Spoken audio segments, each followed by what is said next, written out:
నమస్కారం ఈటీవీ 360కి స్వాగతం. ముందుగా ప్రధానాంశాలు. నోటీసులు ఇవ్వకుండా హైడ్రా కూల్చివేతలపై హైకోర్టు అసంతృప్తి. జీవో 99 జారీపై వివరణ ఇవ్వాలని ప్రభుత్వానికి ఆదేశం. ఆపదలో ఉన్న రాష్ట్రానికి షరతులు లేకుండా నిధులు ఇవ్వండి.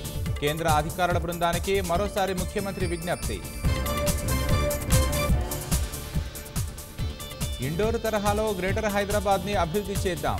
ప్రణాళికలు రూపొందించాలని అధికారులకు సీఎం ఆదేశం.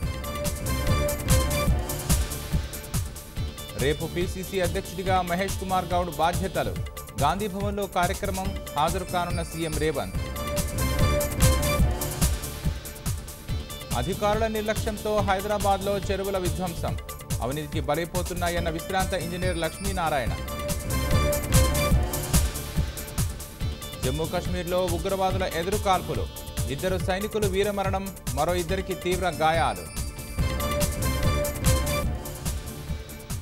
ఇజ్రాయెల్కు ఆయుధాల విక్రయానికి అమెరికా ఆమోదం.